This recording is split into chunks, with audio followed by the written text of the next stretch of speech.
It's really cool because I'm helping past versions of myself where I used to really get frustrated with the lack of freedom, time, money, location with my jobs. And then I found online business, built my own freedom from that. Now I get to help people do that, quit their jobs, drop out of college. So many people want to skip the step, you know, where they just want to be the guy or the woman right away and they don't want to put in the work. And it's like, you gotta pay your dues. You know, you can't pursue the highest version of yourself if you're struggling financially. You can't help your loved ones if you're struggling financially. Hell, if your health's screwed up, or if any of these areas are screwed up, you can't be the highest version of yourself. And if you can't be the highest version of yourself, you can't help those that you care about around you. Dakota Robertson is a writer who has built a multi-million-dollar business through the power of online writing. As the founder of Growth Ghost, he trains the top 1% of ghostwriters and shares his expertise in writing, branding, and business. With over 150 clients served and $3 million in results, Dakota has helped hundreds turn their passion for writing into a profitable business. In this episode, we'll dive deep into how he's achieved absolute freedom through writing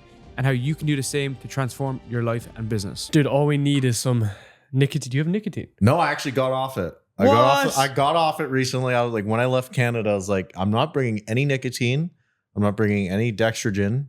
What's dextrogen? It's like Adderall, just different version of Adderall. My brother gets it prescribed, so he was giving me some, and I was definitely abusing it for the launch. So I was looking at my HRV on my Whoop, and I knew it wasn't good, and I had to stop. It's kind of counterintuitive to have a HRV Whoop band and then take a shit on a drug. Yeah, it's like, oh, great. I'm paying to see how shitty my sleep and health is. That's awesome. I love it.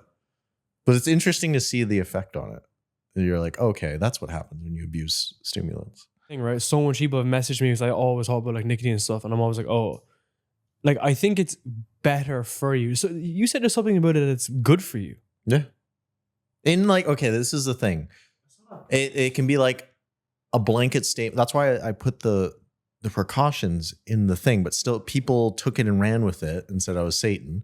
But I was saying, if you take it in the right dose and you don't abuse it, nicotine can actually be neuroprotective for your brain and prevent Alzheimer's. No way. Yes, it can help. I'm not going to say it's a cure. I'm saying it can be preventative and help with Alzheimer's and other neurodegenerative diseases. Yes, I'm very fancy. Neurodegenerate. And I'm very literate. I say big words. But what was that like though when you were taking a shit ton of it though? So you had Growth Ghost coming out. No, you had I had full stack creator. I launched that. That was crazy and a lot. And then I had to prep right after for the Growth Ghost launch and just doing all that. And it was a lot. And I just like kept myself going with nicotine and modafinil too, because you can get over the counter in Colombia. So I got that. It's basically like a lesser side effect version of Adderall. Yeah, I was going to take it in college. Yeah. Yeah, it's like a nice little stem. But me, it's like with nicotine, I had a rule. I'm like, okay, don't go past 3 milligrams. So I did that for multiple years. I was like, okay, I'll take 1 milligram, 2 milligram. And then eventually my tolerance built and I did 3. Past 6 months, it's been abused past that. And then I was just looking at it, I'm like, okay, I need to take a break. Like I'm a violating. That's pretty low. Yeah, exactly. That's what I'm saying. Like I think that's why a lot of people, they get confused with nicotine is they abuse it. They're like doing like 50 milligrams in one hit. I'm like, what? 50? Yeah. Like my buddy Aaron, shout out to Aaron Will. I don't know if you're watching this, you sicko. Yeah. I got him into nicotine and then he was telling me about how he's taking like 50 in one go. I'm like, dude, what? And so it's just like, it depends on the person. Like if you have an addictive personality, it's like, okay, you should not get into it. But if you're like me, I do have an addictive personality, but I know when to stop. Or if I can set guardrails where it's like, okay, if I go past this, it means I have a problem and I need to stop. And I can get off nicotine. I have no side effects whatsoever. No. Like I'll drink socially. Like I probably drink 5-6 times a year if I drink. Or like, would you get smashed or just? Yeah. So like my problem in the past was I never craved alcohol, but when I would drink on the rare occasion, I would just go all out. And my brain would think the more, the better. And I would get to a point where I'd black out and I would end up in like embarrassing situations where like, I'm a very happy guy and very uplifting, but there was times where apparently I was just a fucking asshole and I just blacked out and I was just a dick and I never remembered anything. and I just felt horrible. And I just realized I don't have a drinking problem in the sense that I would normally think about it, where I crave alcohol or I'm always drinking, but I have a problem. I have a tendency to have a problem where when I do drink, I will drink too much and it will cause me to act like a complete idiot. I don't really become a dick anymore, I guess, but I do black out and I just act like an idiot. And Just want to take one quick break to ask you one question. Have you been enjoying these episodes? Because if you have, I'd really appreciate it if you subscribe to the channel so that more people can see these episodes and be influenced to build an online business this year. Thank you. Why do you think that is? Because I think Irish people are the exact same. I don't know. Or just guys in general. I think it's probably because I don't drink often. And I think, oh, you're like, you don't get to do it much, so you might as well go all out. And my brain's just like, oh, the more you do, the better, and all of that. Because like, I think for me, when I do something, I put my all into it and like I go hard. And so my brain just kind of associates that with other things as well. Man. Well, that was a big problem with me and alcohol, which is I didn't think I realized I had a problem with it until I gave it up.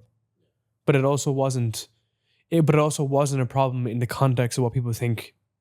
People think like you only have a problem if you're like beating your wife with alcohol. Genuinely, I think that's like the problem, Mark.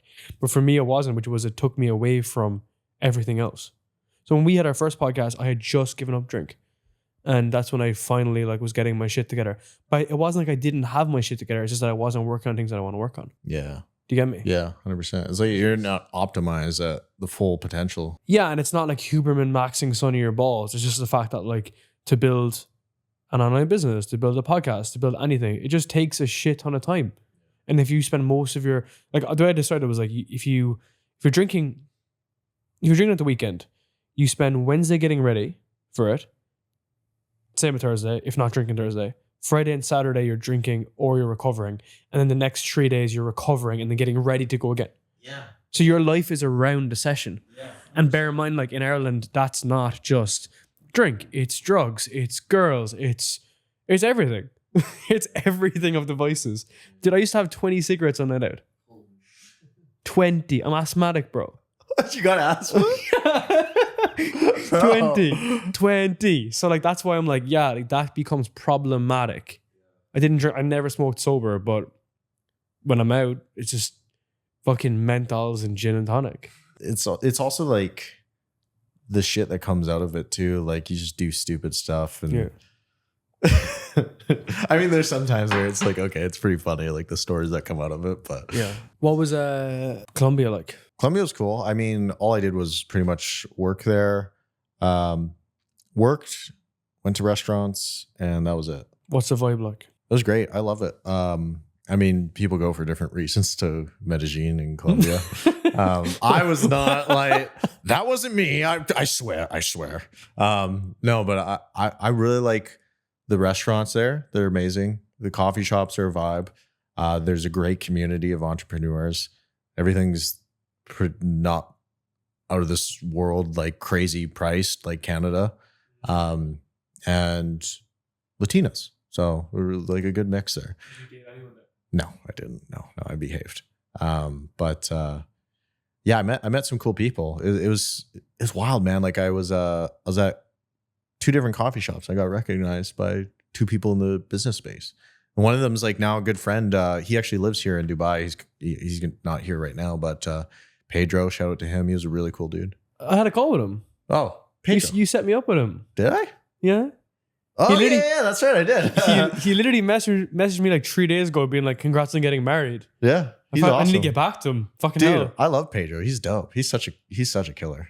He's a great guy. But yeah, it seems like a good approach. It seems like to me that like for people that are based like in America who want to be, it's weird. Like I think American people and Canadian people think you need to be on that time zone, which I don't think so. I can tell you a reason why. But for people who want to be there, but they want to get rid of like the bullshit in the West, Central America or South America seems like a good call. And Central America too. Dude, like in Colombia, it's EST time zone. It's perfect. Yeah. It's great. I love it. But I think, to be honest, if you can work online, being ahead is better. Oh, yeah. Like, I don't know about Dubai time, but if you keep going, is pretty good. But if you keep going, trust me. If you keep going. What do you mean? So basically, if you're living in Asia and you have American clients, it's like living in the future It is. You live. I'm gonna get ahead of my competition.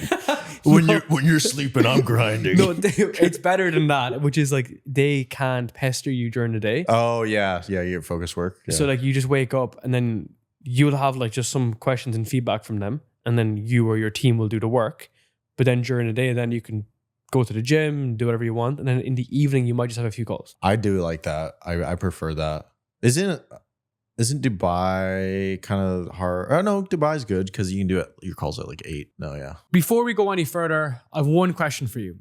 Do you want to generate more leads for your business? Well, I've put together an entire system how anyone can use a podcast to generate more leads for their business. And the best part is you don't even need a podcast to get started. I've created an entire guide and framework for you to be able to get more guests, more clients, more customers, more people in your pipeline and generate more revenue. This exact system is available right in the description down below, and you'll be able to leverage a podcast to generate more leads for your business and be able to increase your exposure, increase your authority, and increase your influence in your industry. So check that out right down below. Yeah, it's probably not too bad. Probably like 4 p.m. onwards here. Like it's probably chill, but yeah, I think a lot of people in America diss it. They're like, no, it shouldn't be like that, you know? I like doing my deep focus work at the start of the day, and then calls and stuff at the end is nice because you're just chill. It's like whatever. I find my creativity is stunted if I do a call at the start of the day and then I try to work after. It's like, no, not happening. That's me personally. I want to chat about the big changes you've had since our first podcast. What do you think has been like the biggest things you've gone? So you had the agency, and then why did you stop the agency? Because I was trying to juggle it with the coaching program and also growing my own social media on 5 different platforms. And so it was a lot, believe it or not. So it was just like, okay, what do I enjoy and what makes me money? And for me, I mean, before I got into online business, I was going to be a high school teacher because I enjoy teaching. I have a passion for it. And I like English and psychology. So I was going to be a high school English and psychology teacher. I never knew that. Yeah. So when I had the coaching program, when I had the opportunity to do that, I was doing it alongside the agency, and I was enjoying the coaching program a lot more. I'm making a shit ton more money too. I'm not even gonna lie. But I enjoyed it a lot more, and it was way more fulfilling for me. And so I was just looking at the two. I'm like, okay, I got all this stress, like trying to do the agency, multiple clients, trying to grow my personal brand, and then the coaching program. And I was like, let's just focus on one thing, do it really well. And yeah, I doubled down on that. I let go of my clients and just kept doing my own personal brand. And now that I've systemized a lot of the coaching program and built it all out, now I'm starting my agency again, and I'm going to be very selective with the clients I take on and only work with people like I 100% want to work with. But right now I'm training one of my writers, Nicholas, and I'll get other writers as well for different platforms.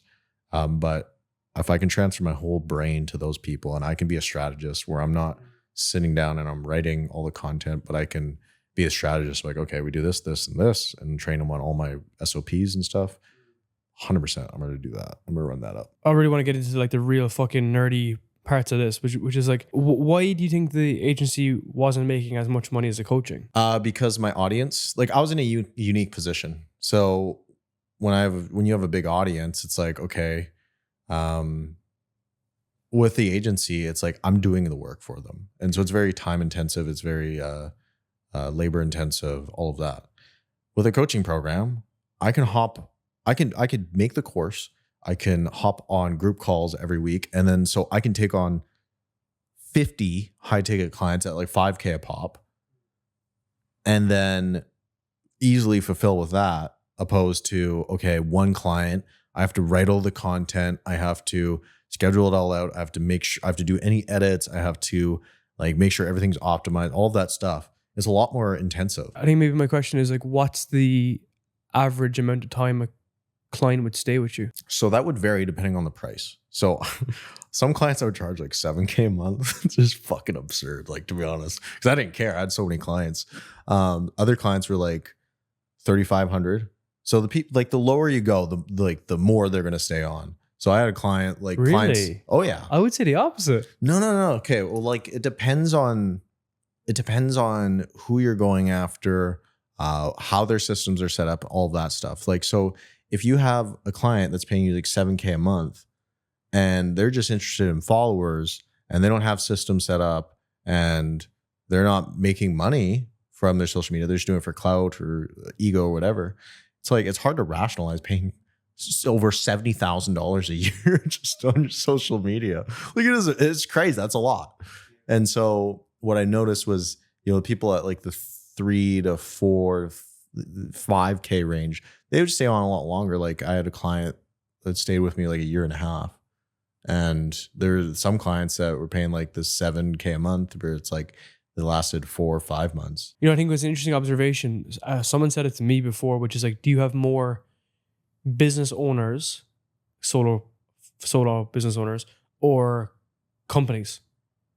Because if you're with a company and you're charging them 6, 7, 10K a month, they just see it as an outsourced vendor. And they're like, oh, okay, we're just paying down this vendor to take care of this service or this role or whatnot. Yeah. Because I think that's why I'm kind of like a little bit confused as to like why you'd shut down the agency. Because for me specifically, we have so many like year contracts that, they're committed, let's say 80K a year.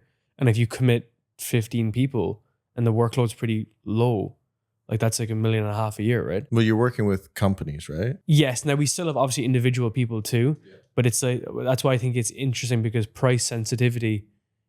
So this is an interesting conversation, because I think there's two different parts of this. With coaching, people realize that they need to put faith in themselves. So they take ownership. So they're less like volatile with their emotions. With an agency, they have to put their trust into you. So they're more pressure on you. But then if it's a company that's buying your services, an agency, they approach it more maturely. But if it's an individual, they're like, where the fuck's my ROI? So there's just a lot of like emotional, psychological swings. And I remember Sean Haniff, who's based here, he told me about this before, which was you need to put your clients into different emotional states. Ego, ignorant, naive, insecure. Like, where are they in that pyramid? Where are they in that grid? And then as a result, you approach them differently, from pricing to how you speak to them. What would ignorance be? Okay, so ignorant is like not really understanding, like maybe like the value. Okay, overall, like they're kind of skeptical, right? And like maybe they have a bit of an ego as well, which is like they think like, okay, I know best. We've all seen those clients where it's like you would say, I want to write it in this framework, and they're like, no, write it the way I wrote it before. It's like, well, dude, you should just do it yourself. That is a big cohort as well of people. So would you say that's an emotional state? It is, because they react emotionally, right? Because like the blow up is in Slack, right? Yeah. The bombs go off in Slack. Yeah. And when they go off, you approach them differently, which is why I've hired people who are very different than me, so that they can approach problems completely differently than how I approach them. See, I think companies are probably easier to sell because they have investors, or they just have like money to blow because they got funding and all that. But yeah, I think probably what I was experiencing was I was going after founders that either, they just wanted the clout or whatever for themselves, or they're like solopreneur types. And so, yeah, they're more like ROI focused, or, maybe they don't have all the unlimited funding just to like make it rain. Yeah, because I wanted to focus on people that wanted to build their personal brand, because I think people interact more with people that have personal brands rather than a company. Unless you're like Wendy's or something, you got funny ass marketing. It's interesting, right? Because I think there's another kind of weird tangent on this, which is when people haven't gone through the pain, like you've built your brand. I know you've done different stuff beforehand, like you were into crypto and doing other shit. So you realize how difficult it is to do something. But when someone buys your services, they're paying for you to bypass that pain. So then they don't realize the severity of the pain. And they're like, well, why am I not at 100K a month? It's like, because, dude, most people never get to that point, but we're assisting you to get there. How do you find that, especially like with your coaching and with your clients? Yeah, it's really cool for me. Like, I'm not helping people scale to 100K a month right now. But for me, it's really cool because I'm helping past versions of myself. So where I used to really get frustrated with the lack of freedom, time, money, location with my jobs, just absolutely hating it. And then I found online business and got into that and then built my own freedom from that. Now I get to help people do that, quit their jobs, drop out of college. Now they can like support their family. And it's really cool. It's very purposeful for me to help people do that. Like I've had people like tell me like, dude, you like legit changed my life. And I don't take it lightly. I'm very like I try to, I don't know. I try not to be like, oh yeah, the person like, oh, it's all because of me. It's like, I try to like put it back on them. But like, yeah, I did play a role in helping them. And whether, me just giving them the tools and they took that and ran with it and like built it on their own. But like, it's just really satisfying for me because I think for me, freedom is my highest value in life. And to help other people that share that same value achieve that in their life and see the effect that has on the world is like really cool. It's like MLM, ethical MLM, right? Like if I can show somebody the tools to grow on social media, to write, market, sell, it's like, think about that. What effect will they have as they grow their audience and they help other people, whether it's with ghostwriting or whatever the hell they want to do? It's like, who are all the people they help? And then who are all the people they help? That's what happened with me, man. Ethical MLM. It's what happened with me and your content. Yeah. Like literally, I saw your shit, we had our podcast, I had a shit ton of insights, and I just put it into my category. And I said, like, you're a huge influence on what I've done. I want to ask you about the freedom part. So why is that? Why is freedom the highest point of value for you? I think for me, a lot of my life was just pain, like just dealing with a lot of bullshit or like not liking myself and not being in a good financial situation growing up and just feeling a lack of control in my life. And then as I improved in different areas like the gym and with finances and with confidence, whatever, I just felt like all these little like wins of freedom and I gained momentum and it helped me just get these wins in other parts of my life. But at the end of the day, it's like, I think if you feel free, then you're free to pursue your highest version of yourself. You can't pursue the highest version of yourself if you're struggling financially. You can't help your loved ones if you're struggling financially. Hell, if your health's screwed up or if any of these areas are screwed up, you can't be the highest version of yourself. And if you can't be the highest version of yourself, you can't help those that you care about around you. And also, you're probably more miserable too. And miserable people just like to spread that misery around. So overall, I just think, makes people happier and those around them happier. And I think it's a good way to improve the world. When did you kind of come to terms that you're free? Like you've kind of passed that element of freedom? Because like, for instance, we both have different backgrounds, but I also like fuck all money growing up, like super fucked up family, all the usual shit. So I have a lot of scarcity around. I'd never want to go back there. So myself and my wife and her dad was homeless. We often just sit around the table and we're like, I'm never going back, dude. So that's why I'll do the 16-hour days because I'm kind of always running from that. And I don't mind admitting it. And I'm also not moving towards there. I'm going the other way. So sometimes I have a hard limiter. So I don't have like a scarcity mindset, but I also don't want to slip up in my own discipline, rough word, standards to fall back in there, right? Because so much people make money and end up back in Wendy's. It's just very common, right? Yeah. So when did you have that switch in mindset that you're comfortable with where you're at? I don't know if there's like a hard switch. I think it was more like a gradual thing, but it was over time. I would stack the wins and I would build up the proof. And this was in different areas. So I used to be the fat, chubby chunker kid. And so I would use that emotion, that negative emotion I felt, and I would go to the gym and I would work my ass off till I sometimes I'd throw up. I'd be drenched in sweat. and I would just keep doing it over and over because I wanted to move away from that pain. And then eventually I would look in the mirror and I'd notice the change in my body, the physical change. And I would look, I remember the first time I saw the physical change, I was looking in the mirror. I was probably like grade 9.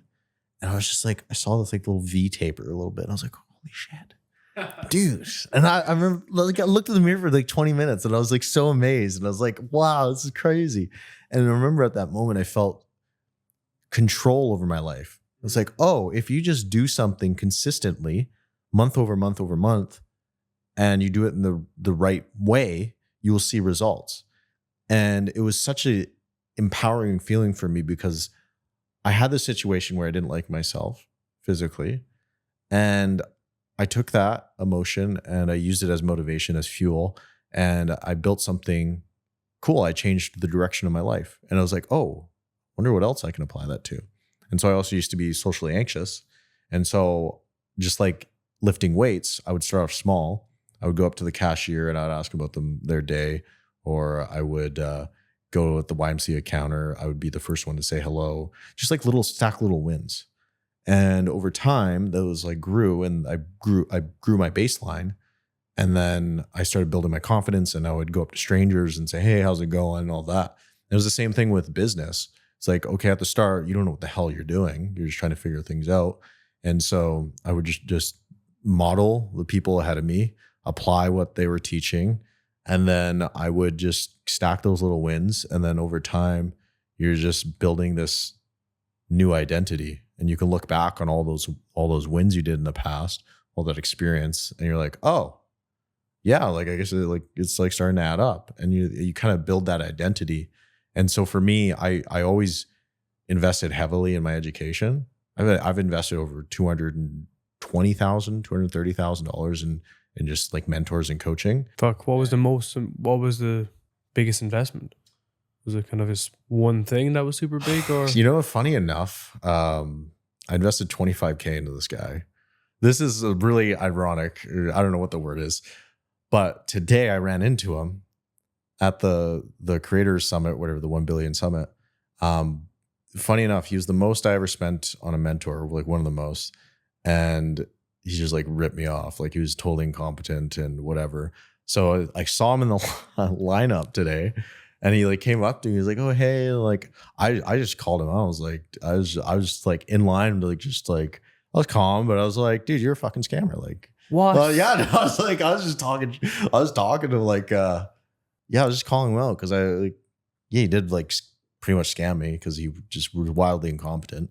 And he has a reputation for scamming people, but yeah, it was weird. But yeah, I don't know. Like I spent like 10K on some mentors, others 30K, others 15, like it ranges from different stuff. But it's just like different levels. You'll reach different bosses to fight, and you pay to get knowledge and fight the boss or whatever, and then okay, you unlock new levels and there's new bosses, and then you gotta. I think that makes you better at coaching people though. 100%. Because like the only way that I've built our platform was all the stuff that I didn't like of the stuff that I bought.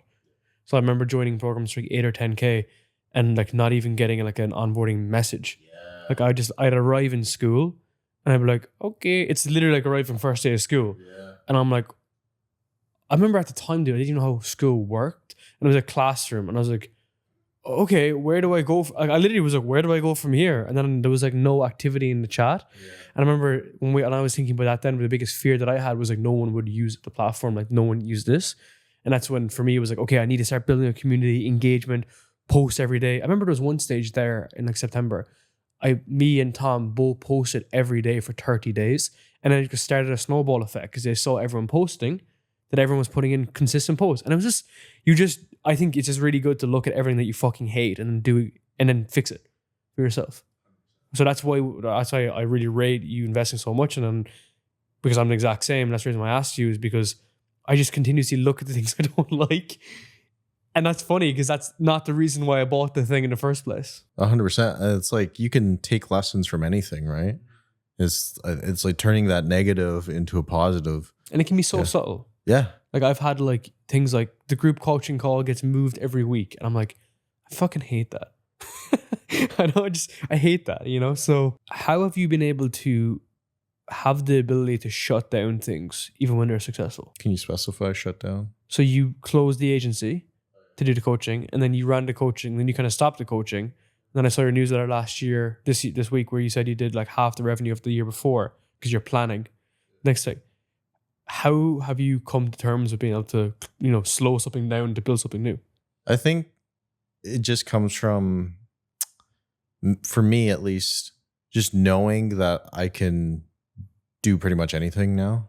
Obviously, no, I can't do a backflip. I mean, well, I can't do I don't that. know. But there's a gym downstairs. I don't want to break my neck today. I can do it on trampoline, but not anything else. I don't think I could do it on trampoline. But like, that's why I invested so much into the education, is because I know this could all just break tomorrow. I could lose everything.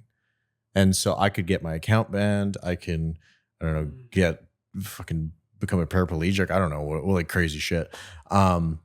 But I know the skills will never leave me. I think the number one thing you should invest in is your skills and your knowledge, because you can place me from anywhere in the world, starting at zero, but you could never take that away from me.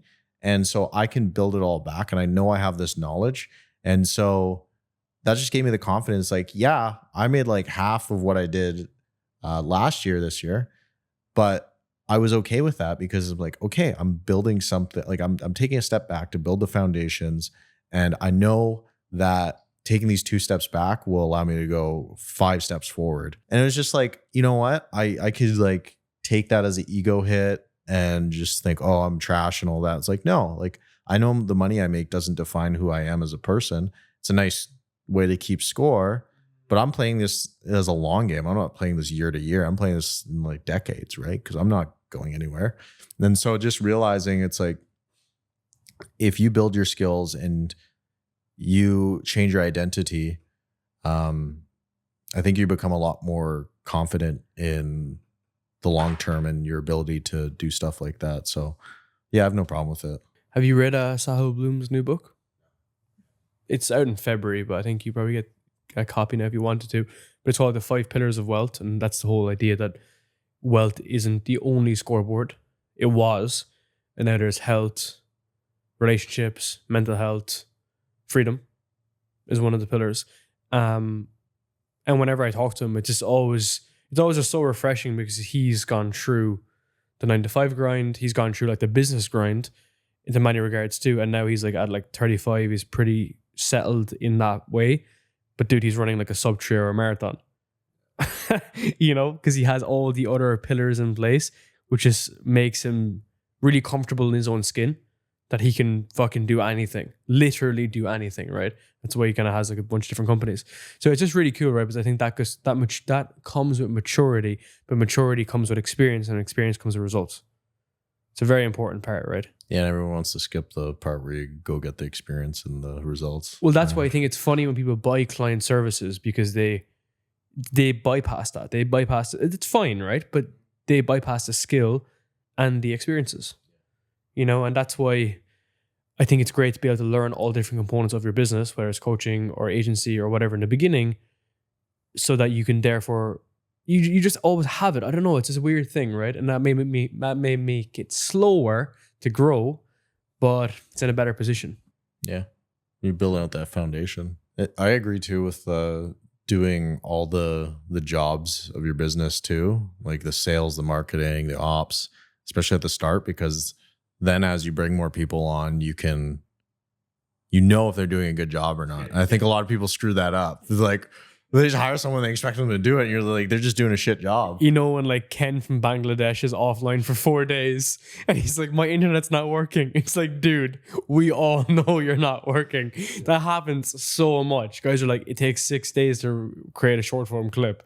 I'm like, bro, I know. That's why Elon's such a great CEO too, is because he's done it all. He knows it, and he knows how to push people to their limits, because he's like, I've done this. I know how to do it. Yeah. Never ask someone to do something that you haven't done yourself. Exactly. You mentioned like when you were younger and like those kind of things you were like struggling with. And we touched on that slightly on our first podcast, but not really in depth. Have you reflected more on that time in recent? Because it seems like you're a bit more introspective now, even like when you're doing like psychedelics and you've documented that. Do you find yourself like a bit more reflective now? Yeah, I mean, I think especially during the ayahuasca, that was a good moment for me, because up until that point, I was going to therapy for I think a good 7 months before that. Not because I was in like any distress or anything. I was like, it's probably good to talk about this stuff. And so I think that set me up well for the ayahuasca. And that ayahuasca was like 10 years of therapy in a week. It was crazy. But yeah, I've always been very introspective of my past. Like, why did I turn out the way I did? And, some people in that situation go a different route. I was always like just very curious on stuff. But yeah, like I think a lot of it's learning to forgive others and forgive myself and let go of a lot of resentment. And so for me, I always felt very helpless as a kid. And so seeing my, father, he's always like into drugs and whatever. And like I couldn't do anything to help him. I didn't really care that much because I didn't have a strong relationship with him. But like my mother, like I was very, very close with my mother, very close. I was a typical mama's boy.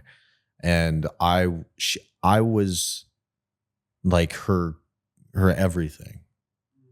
And so for me, when she started to get into the drugs and I was like that only person there for her, like her just like that rock for her, and seeing her get into those, the crack and the cocaine and all that shit. And just me being a kid and not being able to save her and like help her. Like I felt like no one else could reach her like I did. I could. And just seeing the hold that the drugs had on her and how she transformed from this my beautiful mother, like a most amazing person ever, and transformed into something that was fucking unrecognizable. And me just, I remember I would drive her to rehab. Like I drove her hours out of town just to get her to rehab. That didn't work. I would pick her up at random fucking crack places after her getting beat by a dealer. Calls me at the middle of the night, just drunk or high, asking for a ride. And just the feeling like I don't know what to do. And I know there's no one else that can help her. And just feeling like I just didn't have control and I didn't know what to do. And I just felt like so helpless. And I remember there was like a point where I was like, I just cut it off. I just tried to disassociate from it because I just had no idea what to do. And yeah, there was a few moments of like really deep regret that I had. But how did it start? Her getting into the drugs? Yeah. So is that really common in Canada? No, definitely not. I guess it depends on your upbringing. My mom had a crazy upbringing. Like her parents were alcoholics. Her father would like beat her fucking mom in front of her. Like he was a very abusive and nasty drunk. But so she was like always like kind of, I don't know, crazy, not like in a bad way, but like, I don't know. She's just like very open and she smoked a lot of dope as a kid and all of that. So she was in like the drug scene and always like hanging around the skids. But she had me, she had my brother lived with my grandparents, and me growing up, I was like, I don't know, just always with her, and she was always working, whatever. She eventually met another guy. They had 2 kids together, my little sisters. But they eventually, after like 13 years, they broke up. And that was very, very hard on her because her whole identity was her kids. I think men, it's like our work is like part of our identity. Our families, our identity too. But women, I think if they don't have that family or the kids or, the husband or whatever, it's really hard on them. Like, who are you? Right. And so my little sisters, they went to live with him because she was working. She ran her own hot dog cart business, and she was working all the time and all of that. So she took that really hard, and especially like how they broke up and like the whole situation there. I was very, very hard on her because she's a very loving person. She pours her heart out, and so that like destroyed her. So she got into alcohol. She was drinking. And just the environment she was around, like she's always trying to uplift people, like addicts or people that are struggling, homeless people. She gave them jobs, and just being around that environment. And she was in a vulnerable place. She eventually started drinking, and she started coming home late, just drunk as hell. Drinking led to cocaine. So she got in the cocaine scene for a bit, and then cocaine, obviously, that's where you start really getting into the hard shit. So that led to crack. And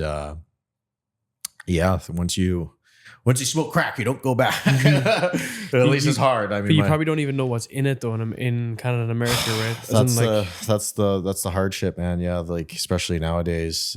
That's how she died. Like, was fentanyl overdose. Because like in Ireland, cocaine is really common, but the next step isn't. You know, it's just it's not really in the culture. Cocaine's in the culture for sure, but not the step forward. And that's why I think, like, you know, it may not even be something intentional initially. Does that make sense? And then it's like a slippery fucking slope as a result. Because, you know, my wife is American. I'm familiar with all like how bad fentanyl is and everything. Walking through LA, like everyone's a fucking zombie. Yeah, it's crazy, dude. Like it's just it's to the point that it's actually safe because no one is capable they can't get up.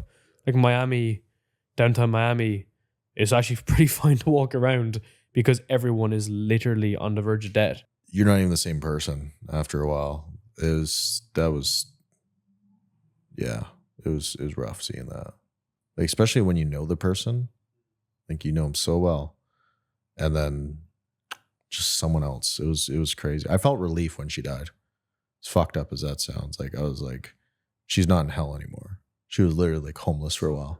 Yeah, she was homeless for a while. It was very rough to see. But I think like the challenge there is the fact that, like, you know, I know you said you're helpless, but you also couldn't do anything, right? Like there's nothing you can do. And like I've seen this a lot with alcohol. It's like, you know, a lot of alcohol problems in my family, and like you just can't get through to them. Like you just, nothing you say, it's like you're a fucking alien. Like, yeah. So how did you kind of move on from it? Or like, what was not even move on, but like, what was the process then afterwards, like after she died? The majority of my guests run content businesses. They've used content as the main element of their business to drive more revenue and build their influence online. We've been doing this through a podcast for many years. We have many guests, clients, and even customers use a podcast as their main source of driving more revenue for their business and building their influence online. And we're offering a handful of spots to book in a call with our team to learn how you can leverage a podcast to generate more revenue for your business and drive your influence online. Many of our clients and customers start from nothing, but each one of them are action takers and they want to learn more about how to build a podcast and a brand right around their business. So if you want to learn more and you're really interested in building a podcast, check out the link down below and book in a free call with our customer success manager, and he will guide you into how you can build and generate more revenue from your podcast this year. For like right when she died, well, I remember like I was at the gym. Okay, I'll rewind it back a bit too. So I went to a music festival. It was downtown in my local city, and we were leaving the music festival after with my friends, and we're walking downtown, and there's this street called Leon Street. That's where like all the homeless people stay. And so we're like fucked up. We're like walking down Leon Street. We're going to get like pizza, and I'm with probably 5-6 of my friends, and we're walking on the sidewalk, and we see all like the homeless people on the whatever streets and whatever, but we're walking on the sidewalk, and I see a figure just like standing up in the distance. Like he's 20 meters in the distance. I see him. And we get closer and closer, and like the person comes into frame, and I can see him a bit clearer. And the person's just like staring out into the night sky. They're just like fucking spaced out. Like they don't know what the hell's going on. And I get closer and closer, and I'm in the back of my friend group. And I'm just looking at the person and I'm like, holy fuck. It's my mom. It's like, she's literally like 10 feet in front of me. And I'm just like, what the fuck? And she's just spaced out. Like, she doesn't even know what the hell's going on. But my friends are walking. And I'm just like, what do I even do here? Like, I don't even know. And so I get closer and closer, and I just like feel this like feeling like fuck.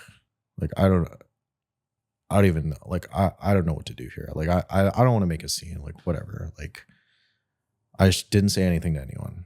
And I just like walked past her. She didn't even, like, her own son was like right there. And she like literally fucking right there. She doesn't even recognize me because she was just so spaced out on drugs. And yeah, I was just like, God, like it really like hurt me a lot to see that. It's like, that's like the woman that fucking raised me and like had the best values and like took care of me, and like just seeing her fucking homeless and like no one's there. And yeah, I just walked past her. And yeah, a week later I was at the gym with my buddy, and we're just working out, and I get a call. And it's from my grandpa. My grandpa's like this fucking macho man, like hardcore, like I don't know, just macho dude.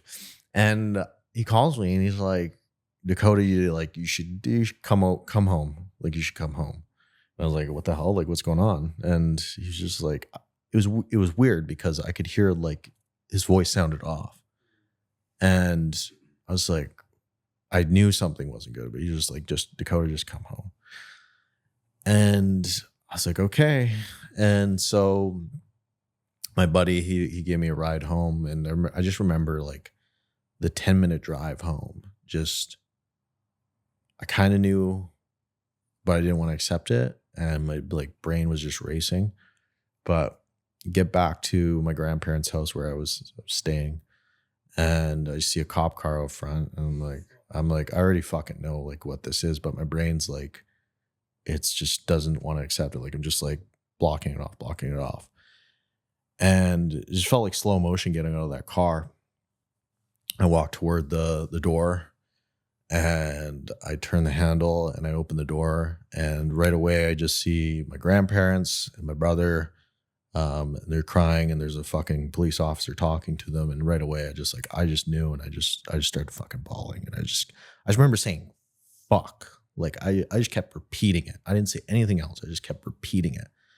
And my brothers came in and hugged me. And yeah, like, she was just gone like that. Like, a week after, like, me just walking past her, and I never said anything to her. Like, I never hugged her. I never said anything. Like, that was the last time I saw her. And I just felt so much, I don't know, I hated myself. Like, just like seeing your mother there and then like not even acknowledging her. Yeah, like a week after, she died from that fentanyl laced overdose. And yeah, she died. The people she was smoking crack with, whatever, it was in the back of a shed. They just left her. They had whatever those Knox, whatever those fucking revive kits, whatever, when you overdose. They never used it on her. They just left her. She was left in a shed for fucking 2 days. It was in the summer. Her body was decomposing. I remember we visited the shed after. She was left on a mat. On the mat, there's maggots. It was fucking disgusting. The smell was horrible. That was fucked up. And like, it was such like for me, it was like God died that day for me. And it was just like, I just felt like this numbness with everything. Like I couldn't feel. It was weird. I think it was like my way of protecting myself. I just shut down like all emotions, and I just felt numb. And whenever they would bring up my mom, like my family would bring up my mom, I would feel this intense anger. Like, I'm not an angry person, but for whatever reason, I just felt like intense anger. Like, shut up, don't talk about it. Like, I just didn't want to acknowledge it. And so, yeah, like I for a long time, I just felt numb and decompartmentalized from a lot of stuff. And so with the ayahuasca, it was very, for me, it was very helpful because I got to confront my inner kid and got to take him by the hand and just tell him like, hey, it's okay. And just acknowledge all those feelings I felt as a kid.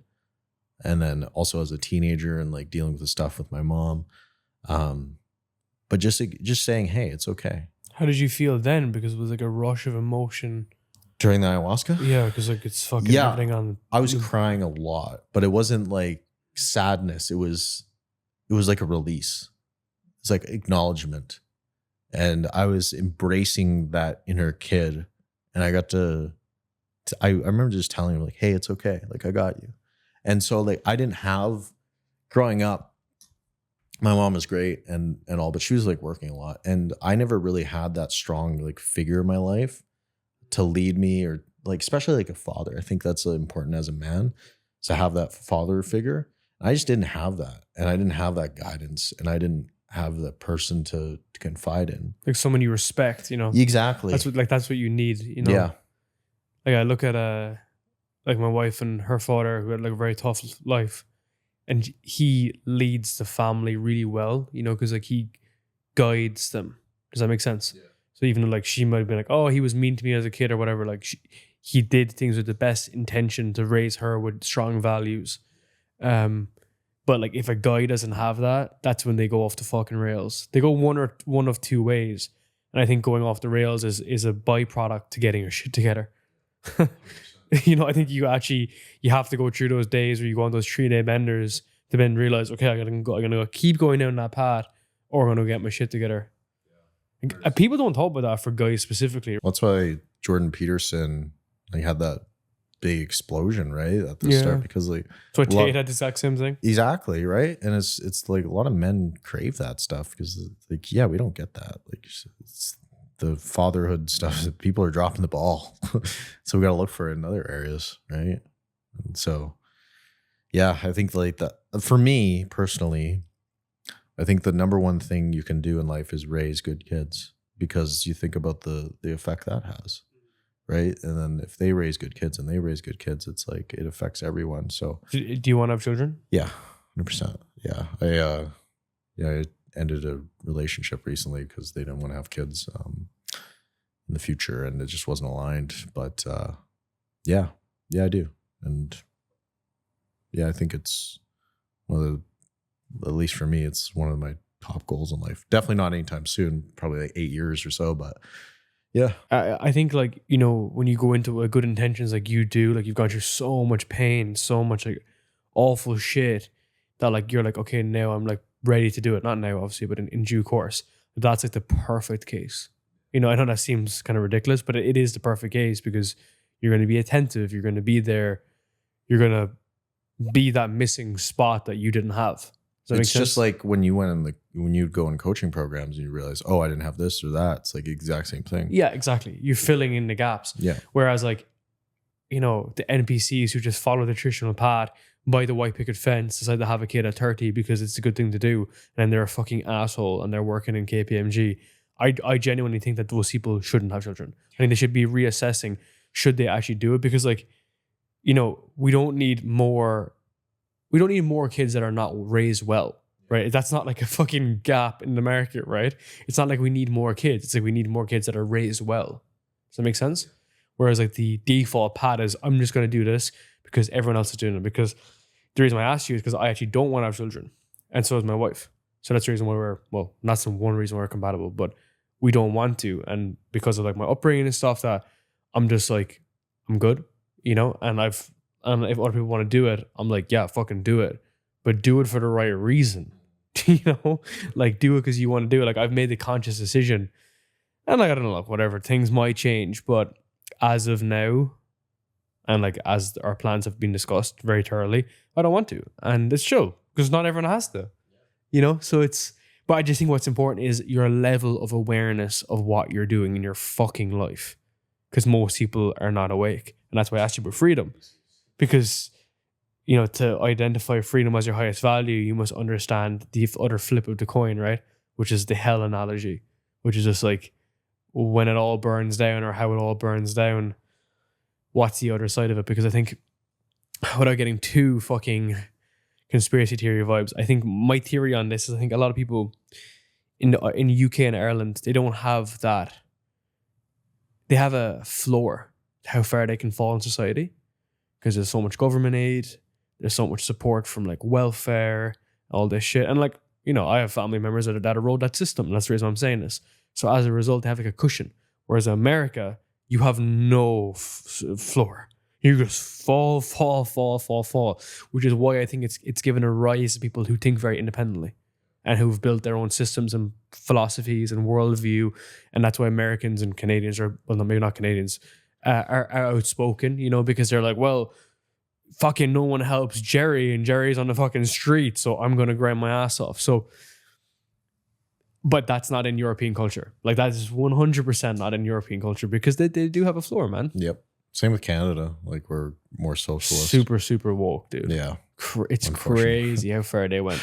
Dude, Canada used to be a great country, man. I remember when, was it Trump did his first term when he stopped the J1 visas for Irish people going to America. Basically, he brought in there was a J1 visa when like any young person could go there for 90 days to 6 months.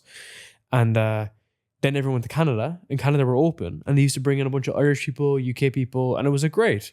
Then all of a sudden, during COVID, just went brum, and they just chopped everyone's head off.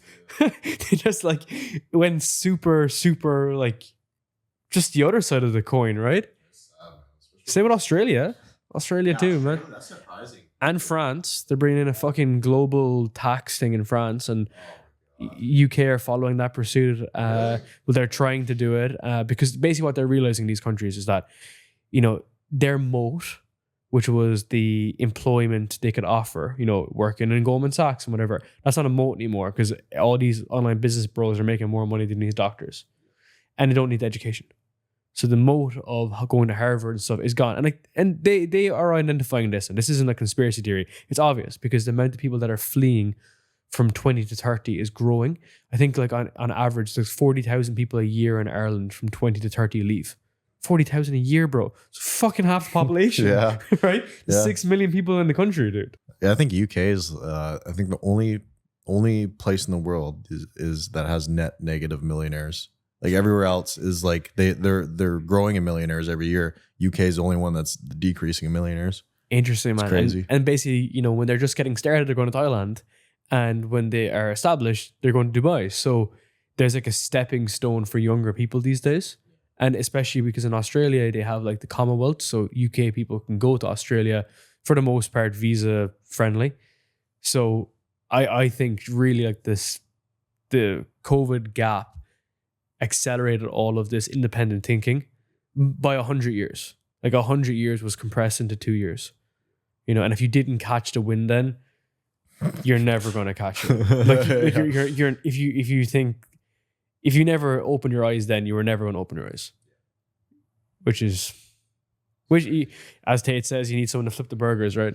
Yeah, but then they're going to automate that too, so you're screwed. But like, you do though, right? Yeah. It's how the bell curve works. Bro, it's actually like, it's insane. This past 4-5 years has been a big giant IQ test.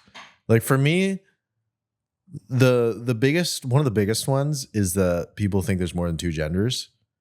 I'm not even like trying to be disrespectful, but like that was actually like I realized like, oh, there's a lot of people that are fucking stupid. It's like you can be trans, you can be gay, that's totally fine, whatever. Like that's chill. But to think that you might need to cut there. I don't know like how political you're fucking. Yeah, okay, I'm fine. Okay. But you know what's really interesting? Was it Orwell, where it's like if they can make you think that 2 + 2 = 5, they can make you believe anything. And it's the exact same thing with the genders. If they can make you think that men can get pregnant, that like all this like crazy shit, it's like what else can they make you believe? And so it's just really interesting. It's like a big social experiment or psyop. Just like the crowds, if you can get enough people saying, oh no, the sky is red, or no, men can have babies or get pregnant, whatever.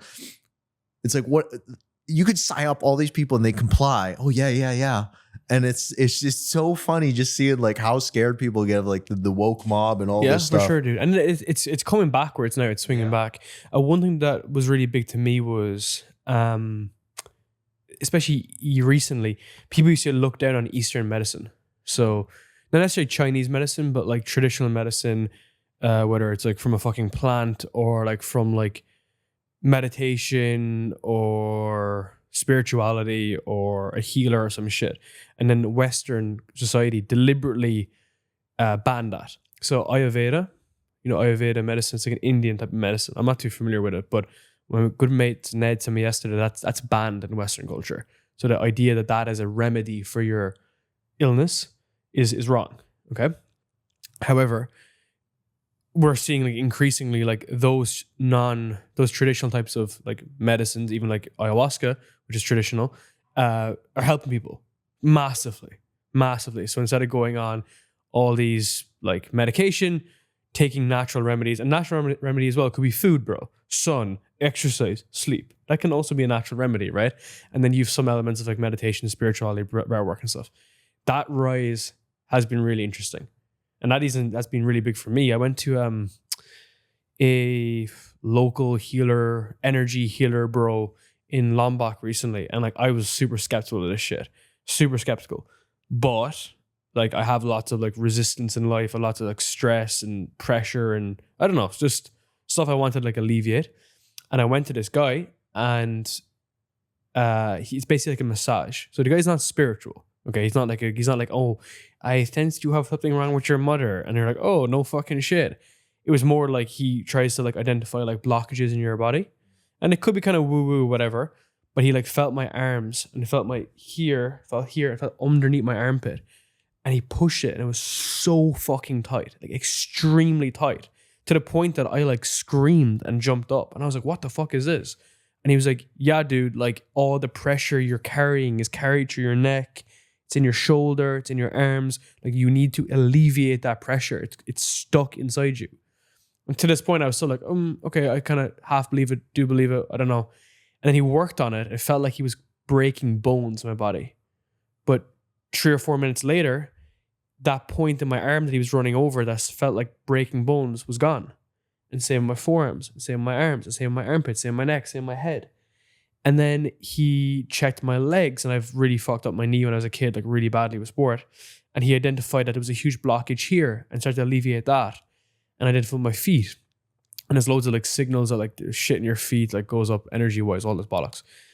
And I was like, okay, like it's fucking clear. Like I felt it, it's clear to me. And the logic is like if you see it and if you believe it, then it's true, right? Like whether you think you can or you can't, it's true.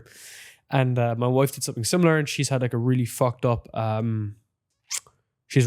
issues in her stomach. So she's been like misdiagnosed with really bad like illnesses in her stomach, chronic illnesses. And this guy had no context and like felt her stomach and was like, there's a shit ton of stuff like out of alignment here, blockages in here. And he did a load of work on her and she was screaming on the bed. And then she got up and she felt like 100% okay afterwards. Holy shit. This is from one session? One session. And this guy, it's like passed down through generations. And this guy is like, he's not like spiritual. He was out smoking a cigarette before he did it, right? And he's like, yeah, like I learned it from my dad. I'm doing it to like lots of people that come in, lots of like Westerners, people come back. And when they come back, they don't have the blockages again. So a woman frequently, she flies back from Russia every year. And she did it the first time. She did it 4 times because she was all blocked up with like stress and pressure. And then she went back to Russia, and every year for 6 years she comes back. And when she comes back, he doesn't work on her because he touches where he needs to, and he's like, yeah, you're perfectly fine.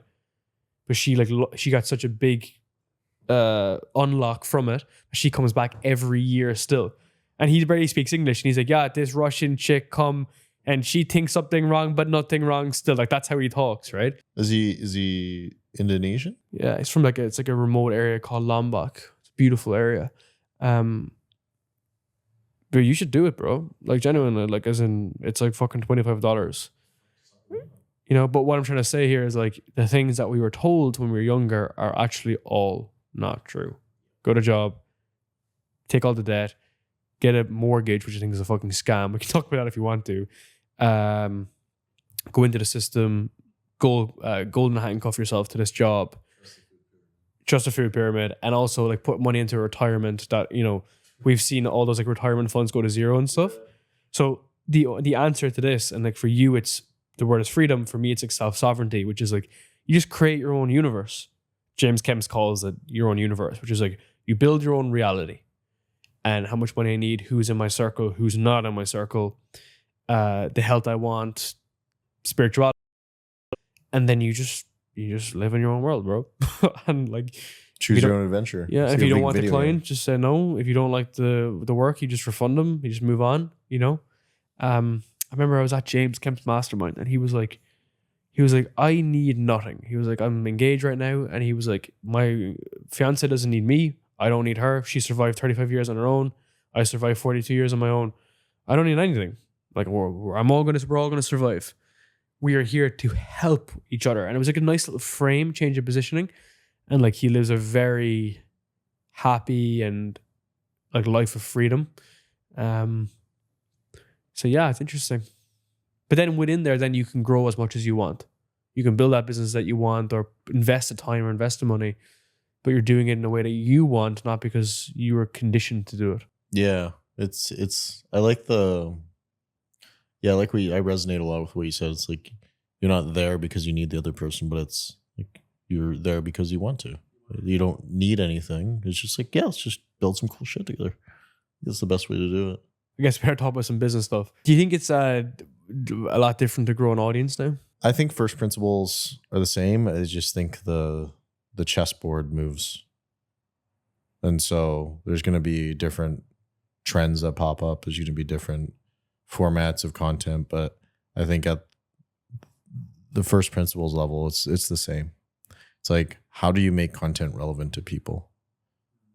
And so relevancy is going to be different for everybody. But at the end of the day, people want to move away from pain and toward pleasure, desired outcomes. And so understanding your audience, what makes them tick, and then presenting content in a way that captures attention.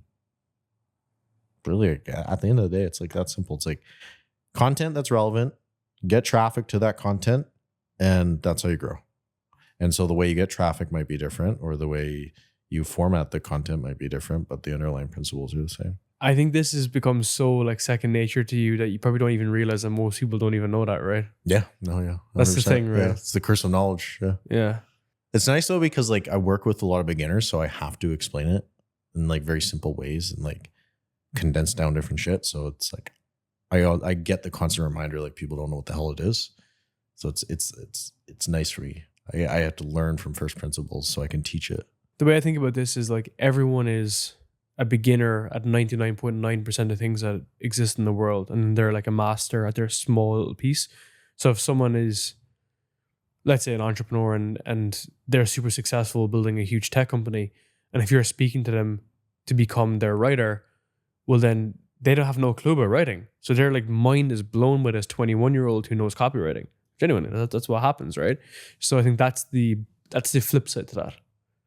So it's a good opportunity again at that point, right? So that's why I think when you're thinking about building an audience, like the way you explain it is obvious to you, but it's not to other people. Yeah, 100%. It's cool too, because the reason I love ghostwriting so much was because, yeah, I had this puzzle piece that they had no idea how to do. Well, they didn't have the time or the know-how to grow on social media. And so I got to interview all these best time selling authors. Like one of my favorite books that I remember listening years ago, this guy on a podcast, and then was a year and a half ago, I was in this like Dan Go introduced me to him, but I ended up ghostwriting for this guy, and it was like, this is crazy. Like I never would have got this like he never probably would have gave me the time of day if I didn't have this skill. And so it's like it's crazy, like these different opportunities you get presented when you have this missing puzzle piece that these other people they want, but they don't know how. Would you ghostwrite for like an actor for their book?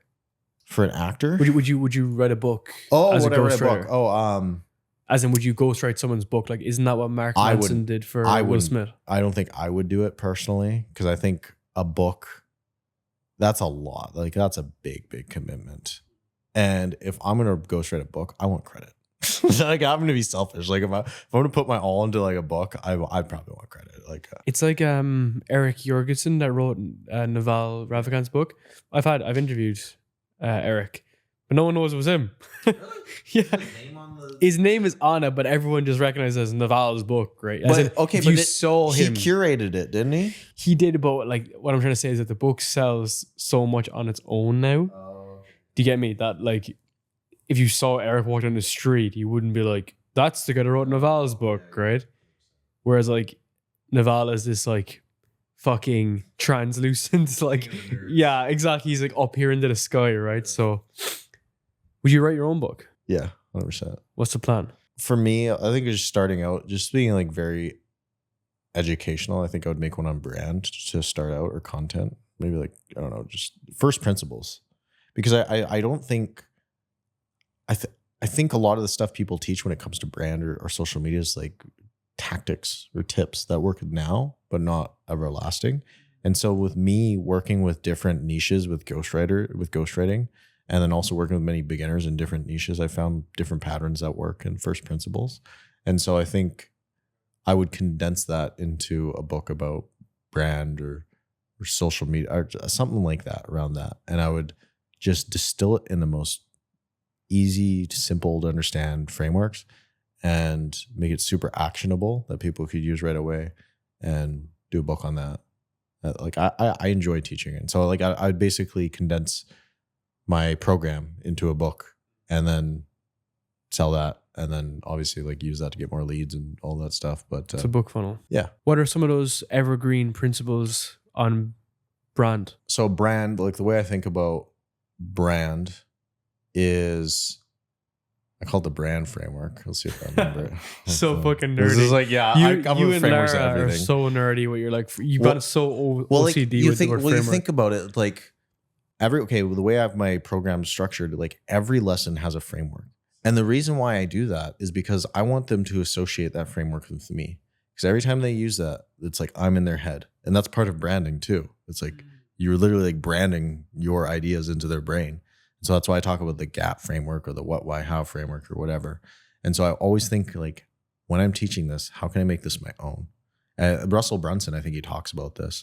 It's like always come out with your own frameworks, and just for that same reason. And so the brand framework, it's a newer one. So let's see if I remember it. But B is for bold. So you have to stand out. You right? love using the letters, bro. I do. I fully admit it. I love it. I'm such a nerd. How hard is it for you to put that square peg in a circle hole? Bro, I will sometimes sit there for hours thinking about how do I come up with the best name. I shit you not. I'll sit there for hours sometimes just to find. I'm so autistic. But it works. It works well. So like brand. So like B, so you have bold. So think about it. If you have a bunch of purple circles on a board, they're all purple. They're all same shapes. But what if you see a red triangle? Where is your eye drawn to? So visually, it's obviously the red triangles. Why is that? It stands out from everything else.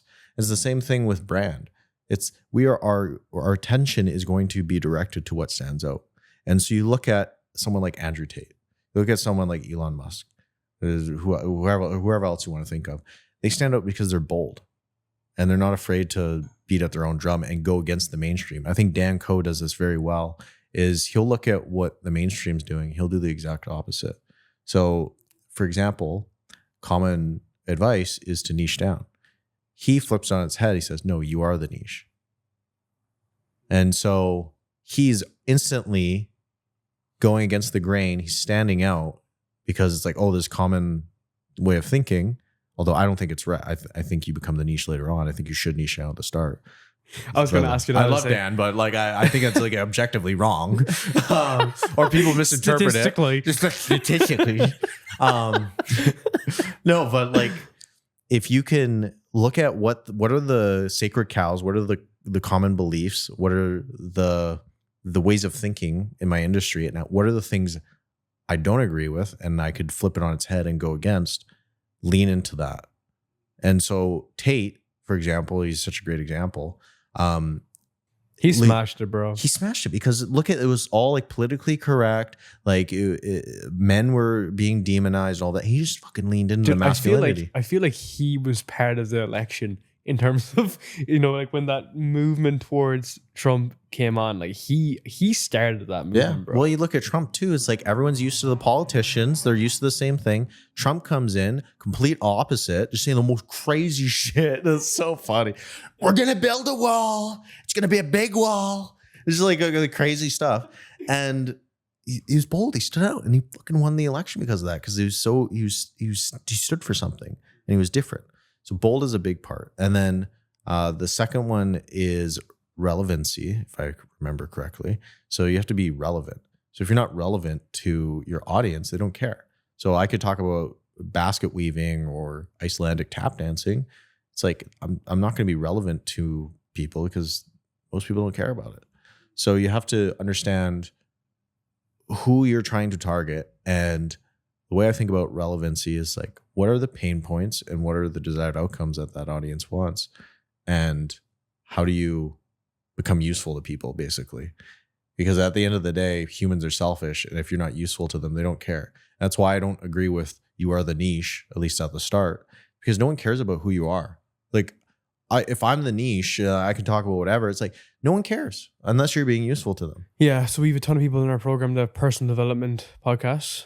And I'm always like, look, you just need to get more specific. Yeah. That's what I tell people too. Because even like Jay Shetty, like he's like everyone's like, oh, but Jay Shetty is super white. But it's like, he was the monk bro though. You know, he was known for being like, from like meditation in the beginning. And he was also super early too. Exactly. But even at that, those guys still had specificity to some, like if you looked at it close enough, it's specific. Even like Dyer, the CEO, he was like an entrepreneur who had sold a company and then he was building Flight, whatever the fuck it's called. So it was still like business. And now he's fucking talking about God knows what these days. But it still had that specificity. If you really strip it back. Does that make sense? Whereas like when you're 21 and you're talking about like how you should do self-mastery and then fitness and then also God knows what. It's like you have to be the guy in the niche initially. You know, you have to be the guy. It's so funny. Whenever I write about that, I always get people being like, well, what about if you're a girl? I'm like, bro, come on. Are you hot? That's definitely a good way to stand out. Not even gonna lie. Like, let's be honest here. So true. But yeah, that's like relevant. It's like, how can you be useful to people? And then the A in the brand framework is authentic. So it's like, I could talk about the best business tips, the best marketing tips, whatever my niche is about. And that's fine and dandy. But then you're comparing yourself with everyone else that's in that same niche. So if someone else has better marketing tips or if they have more credibility, they're going to beat you every time. So you don't want to play on that playing field. And that's where authenticity comes into play. So if you can get people connected to who you are and relate to you on a level or aspire to be like you on a level, that's how you win, because then there's that emotional connection. So someone else might have a better offer, but if they connect with you as a person, they're going to go with you because humans are more emotional. So how can you tell stories? How can you share your polarizing takes? How can you talk about your experiences and build that connection with people? And so that's one of the best ways to stand out, and how to build that moat and the diehard fans is to storytell and all of that stuff. So that's authenticity. And then the N in the brand framework is notability. So it's like, what's the difference between someone saying, 10 tips to hit 10K a month and someone else saying it? It's like, why can Alex Hormozi say, here's how to make 100K a month versus Joe Blow 69 saying it? It's like the notability, and notability is pretty much your credibility. Like, what can you back up with your experience and show like, hey, I know what I'm talking about. Like, I earned this. And so any social proof, like Jay Shetty, like he had something notable because he lived with monks or whatever the hell he was, even though that's been debated if that's real or not. I don't know, I'm just saying. But notability, it adds that oomph to what you actually say and backs it up. So like we weigh a doctor's opinion on health more than someone else. It's starting to change now. But having that The credibility. white coat. Yeah, They come with exactly. the white Exactly. coat. Yeah, exactly. And so if you have more notability or credibility, it's like you're going to have an easier time. And the final part is dedication. Like, how dedicated are you to hitting those first principles, like all the ones I mentioned before? So I like to think about like the three, I think about it as a pyramid actually. So like the base three is the BRA. So the bold, relevant, and authentic. And then the top two are the notability and then the dedication. And so the more dedicated you are to consistently repeating your message, being bold, being relevant, being authentic, and sharing your notability, the more your brand's going to compound over time. Because like, why does McDonald's, why does Nike, why do any of these big brands, why do they spend hundreds of millions of dollars every year repeating the same message? It's because they know consistently and being dedicated to the like repeating that message is what's going to build it into the human's brain. Because we learn through repetition, and the more associations we make with something, then the more we're going to associate it with it. And you think about the success loop too, right? I'm thinking about Hormozi, because Hormozi will start a YouTube video which will say, here's how to get 10K a month, from someone who's sold a business for 42 million, who manages a private equity firm of 250 billion a year. But he says that with the next video coming out of the private equity firm now managing 260 million a year. It's continuously improving, but it's the feedback loop is within the same like stratosphere, right? Versus I have a fucking nail salon agency over here, and I'm also a ghostwriter for fucking tech founders. It's like these don't help each other. Does that make sense? Which is the reason why like people's like brand is so broad. And then they're like, well, I'm in personal development, this niche. It's like, that's not the niche though. There has to be lots of subsections within there. And then you pick one specific vertical. Because like, let's think of it from your position. We're in social media, content marketing, writing, podcast. They're fucking wildly different. One speaks and one writes. But that's not obvious, people. They're like, oh, it's just marketing. No. Yeah. It's like same industry, but there's like different mechanisms. And then within those mechanisms, there's like all this other nuance. But like for me, for example, I think I did it well where at the start, I was trying to be that broad self-improvement account. Like it was called Philosophy of Fit, some anon account on Twitter, just like talking about philosophy, investing, fitness, all this stuff. Oh God. Yeah. It was so cringe. And then the less you know, right? Yeah. And then I niched down to writing, and I just started talking about writing. And when I would teach what I was learning, and so I'd learn from people ahead of me, I would apply it, and then I would teach people a few steps behind me. And then I started growing my social media account because I was giving writing tips. And then so as I grew my social media, that gave me kind of a new pillar to talk about because I had that experience with like growing my own social media. And so I started mixing in writing tips with social media tips. And then I started growing my personal brand, and I had the credibility to talk about that. And then I turned that into a service where I was ghostwriting for other people, and I was getting them results because I grew my own social media. And so that gave me the credibility to talk about ghostwriting, but it also gave me the credibility to talk about, landing clients and landing clients and marketing and sales and all of this different stuff. It's because I was getting the experience with ghostwriting. And then I had the experience with ghostwriting and building my business through that. So I had a coaching program. And then that gave me the credibility to talk about that. So it's like you can start like niche down, and then you just see how it like expands over time as you gain more experience, but it's within those relevant areas. Exactly. Yeah. And then you can go broad later on. So that's why I disagree.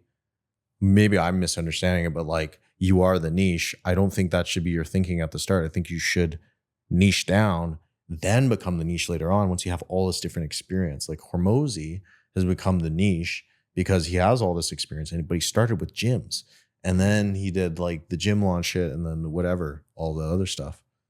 But he was always like he would always go like 1 degree to the right or the left, but it wasn't like a complete 180. And the biggest thing there is that you have to have the success in that new thing that you tried. So I'll give you an example. So I was a podcast for fuck knows how long, and then that was a core message. But then we had built out offers that worked for us.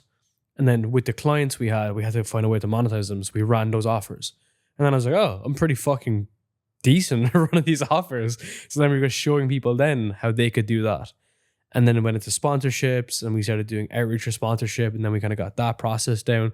But you have to spend like 6 months to a year at least at a successful level of doing it yourself before you even think about opening that up into your content, right? But then that has an exponent, which is basically that drives huge more engagement because it's like, okay, this guy isn't just a podcast guy anymore or isn't just a writer in silence. He can actually build a business and he can build a writing business, a traditional business that most people never make money from.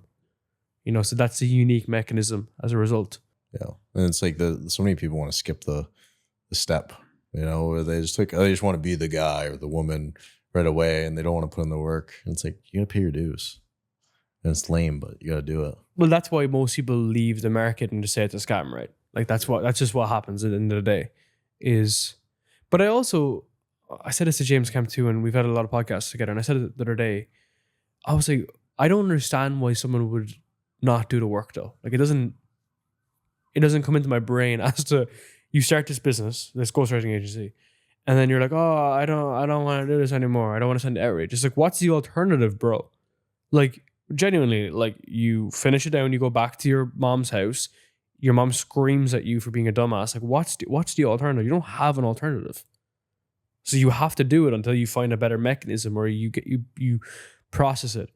And James is like, no, like a lot of guys just, they do it for a while and then they just stop doing it. And I'm like, I don't think I'll ever understand why that would be. I think it's because if you are comfortable with, you know, your 9 to 5, like I think there's this sweet spot where it screws over a lot of people where they're not happy, but they're comfortable, but they're not in enough pain to move away from it. And I think there's a certain type of person like you and me where we absolutely like hate being in that sweet spot and we can't stand it. So that's why we just go hard with business, is because we know what the alternative is.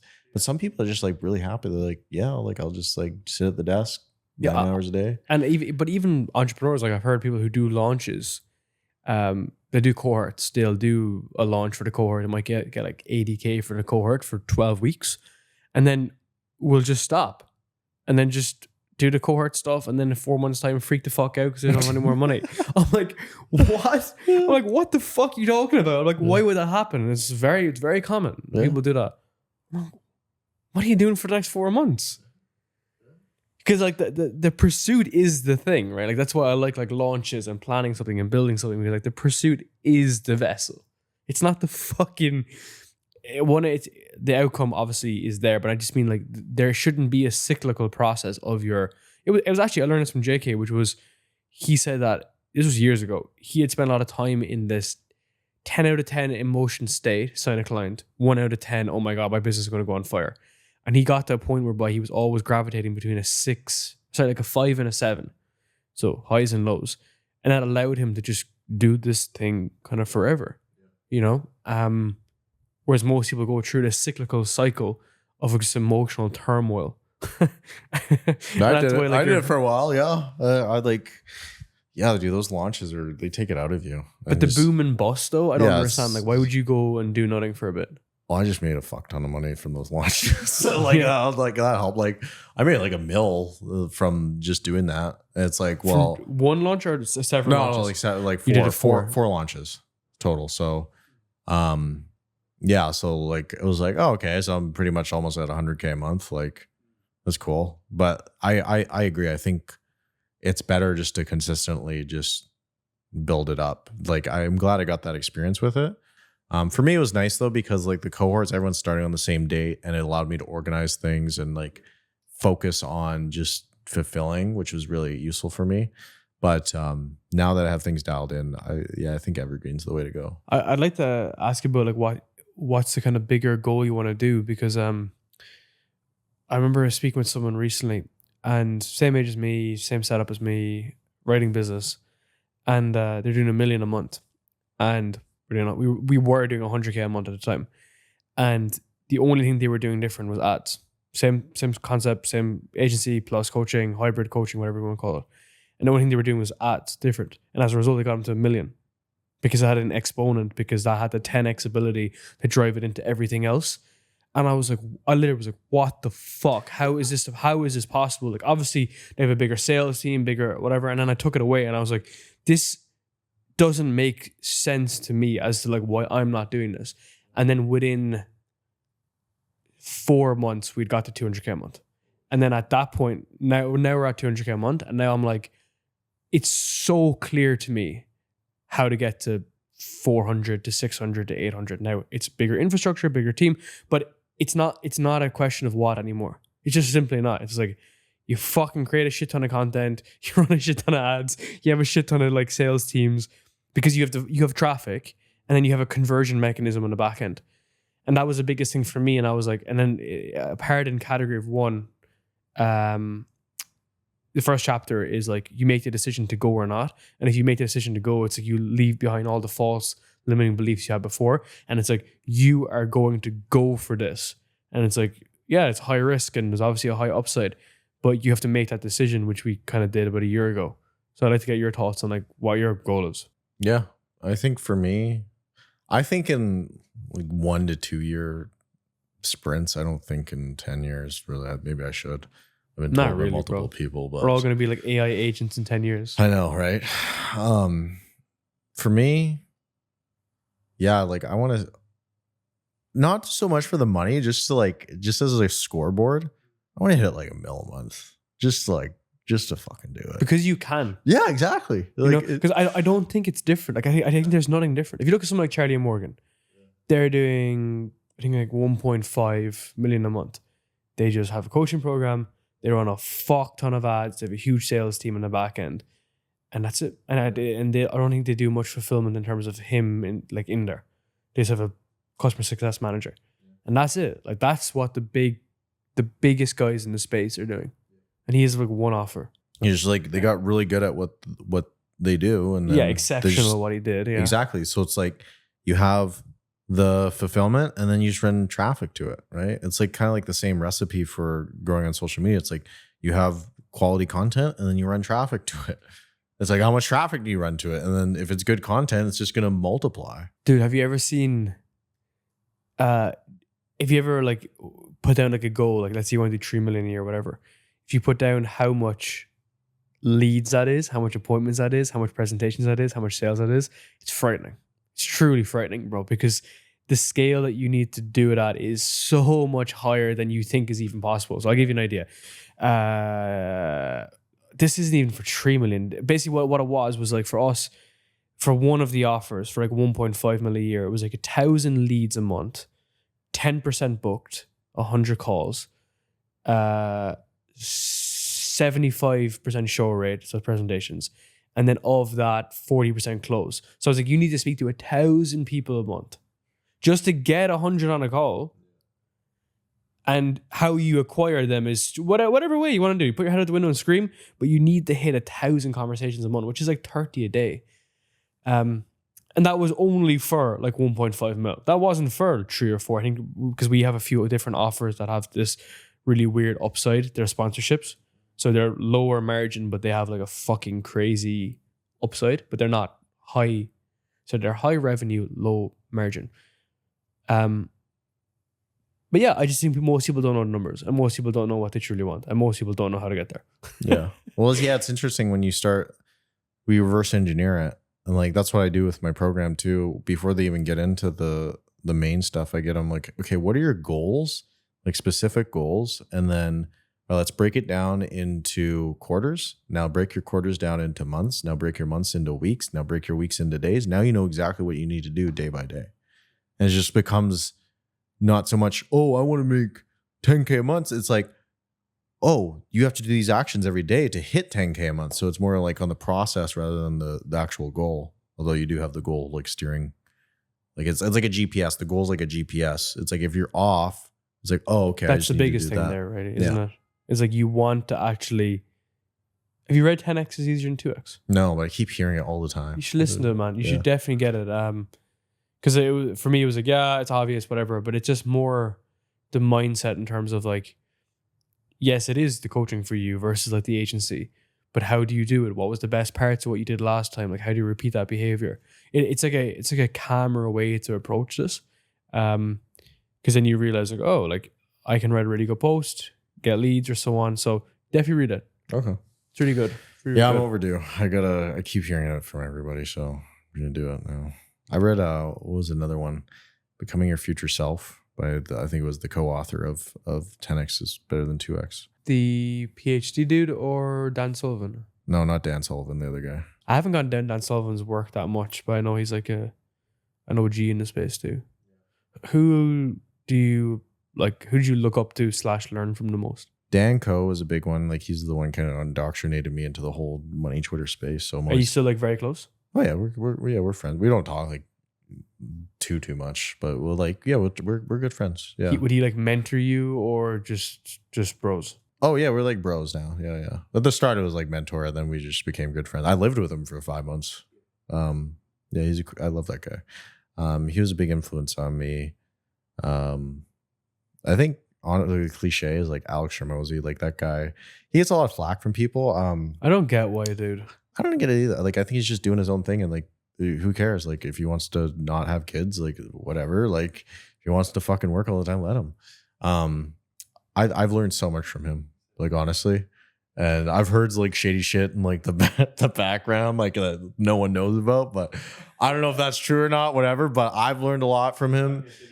Yeah, like he, like his book. I remember when I was just starting out, I was his 19th follower on Twitter. I knew him before he was cool. No way. Because my buddy David Mendez talked about him. He was like, this guy's gonna blow up, like whatever. I'm like, who is this guy? And I checked out his YouTube. I'm like, this guy knows his shit. You were his 19th follower. Yeah, on Twitter. I don't know what he had on YouTube, but I was learning so much from him. I was like, this guy's amazing. And I just followed his offers book step by step, and that's what helped me like scale my ghostwriting business. So you guys learn how to create offers. Like, holy shit, this stuff works. Same.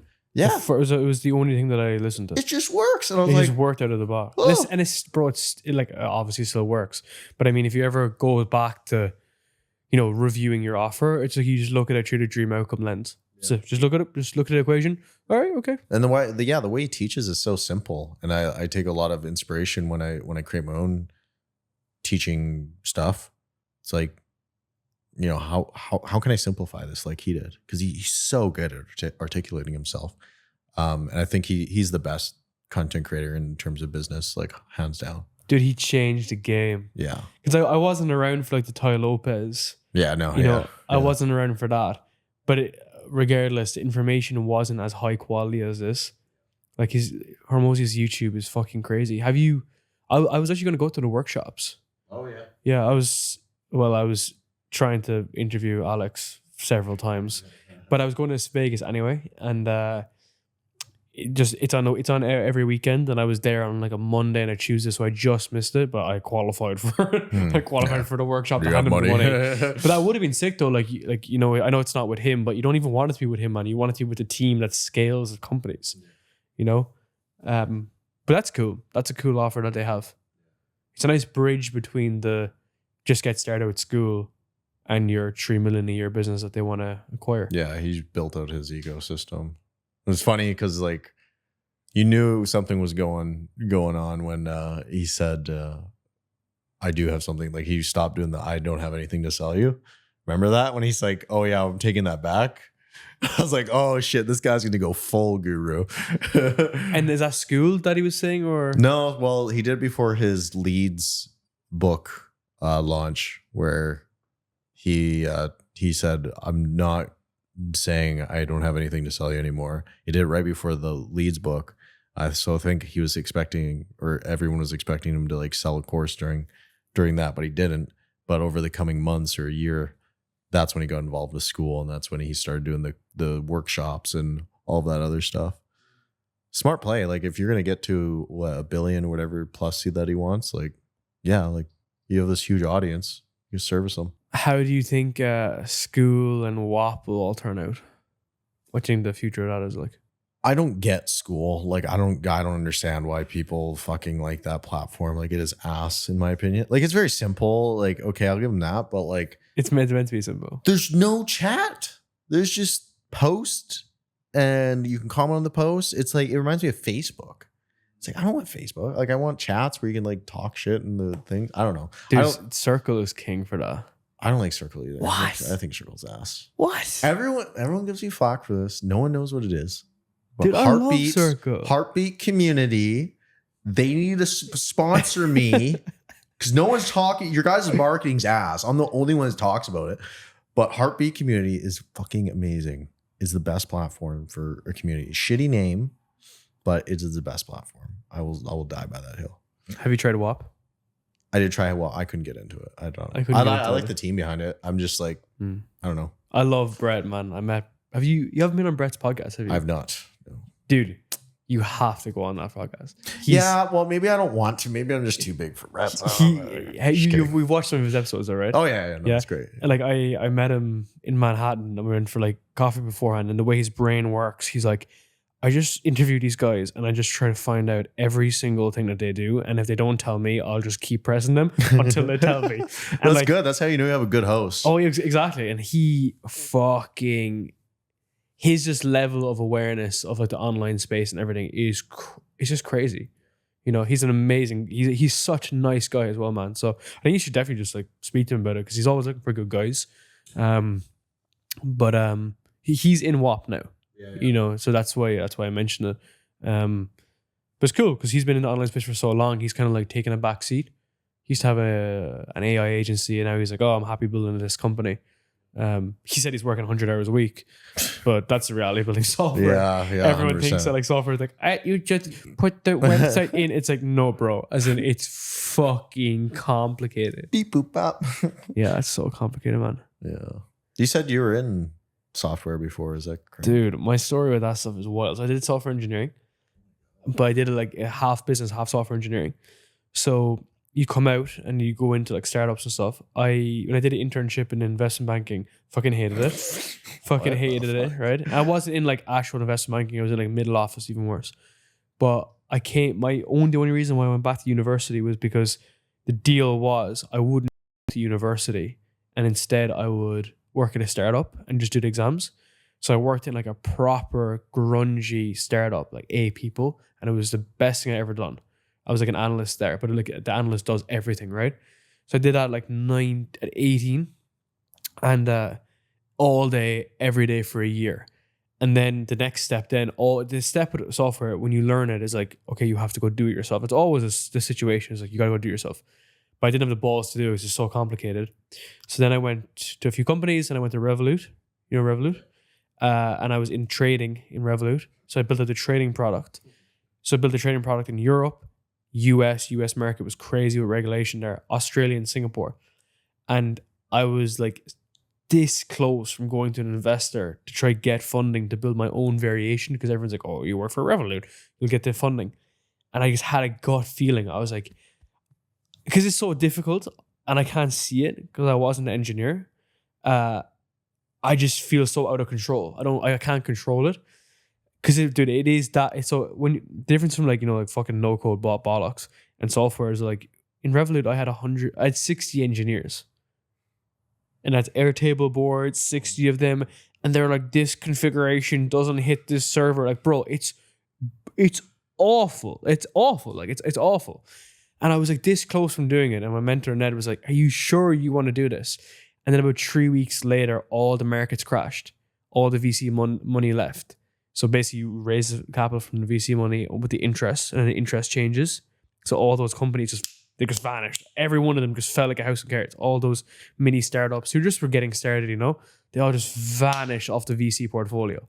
And I was about 3 weeks out from it. And I didn't even know what I was building. That's the irony. The irony with VC money is most people don't know what they're actually going to build. So you just get the money and they're like a good operator. And then they get the money and then they figure out the rest. And I was probably 3 weeks out from it. And like that, dude, that 500,000 you take, like they'll fucking kill you for it. Like they will kill you to get back the money, man. And your life is like over, dude. When you don't fulfill the criteria, your life is over because it's not like Andrew Newman from WeWork where you just go get more money and you go again. Like you're like, your reputation's tarnished. They know you try to build this thing, you went to zero and stuff like that. But before I did that, I went to build my own app myself. So this is the reason why I'm saying I went down that path is because during COVID, you'll find this funny, before COVID hit, I tried to build a passport app. So a digital passport. And I sat in the airport in Dublin airport and I was like, would you like to buy a passport app? What is the biggest pain points you have with your passport traveling? And bro, everyone loved it. Everybody loved it. And I built the wireframes myself. I did like some of the no code in the back myself. And then I went to get investors and I couldn't get investment for it. So I was fucking 20. So that's how I ended up in Revolut, basically. Yeah.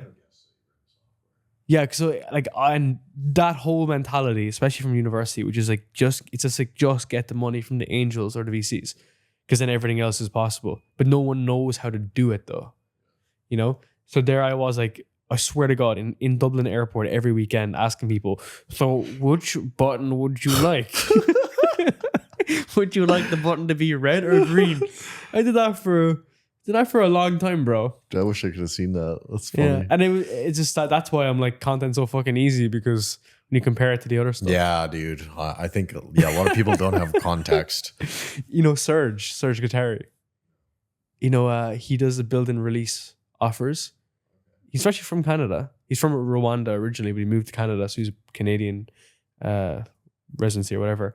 He put up that video the other day, which was just like, you know, all these guys who were talking about buying businesses and getting into software. It's like, bro, you can't get someone onto your coaching program. You can't even sell a fucking piff. Yeah. And you're talking about building the next Uber. It's like, you don't understand. And he's like in his like Porsche 911 or a GT3. And he's like, you just don't get it. I'll show you the video. It's so funny. He's like, you're so delusional that you think you can build a software company, but you can't get someone to buy your coaching offer. It's such a rude awakening, you know? Did you have to check out Serge Guattari? He's a really cool dude. Oh, he's the guy. Yeah, no, he's the black guy, right? Yeah. Yeah, no, I've seen his stuff actually. Yeah, he's like, he's so sick, dude. He's like a sick guy. We've recorded like a long podcast together, and he's just like, he thinks extremely differently than everyone else. Like he's, you know, he was 23 years old making 600K a month, you know? And he's just playing a different game. Like he's like did he ever say, no, his payroll was like 200K a month or something. So basically he was building much more of a bigger thing. And he just be chilling in his Porsche, man. But he's a very smart guy though. Yeah. Super, super smart guy.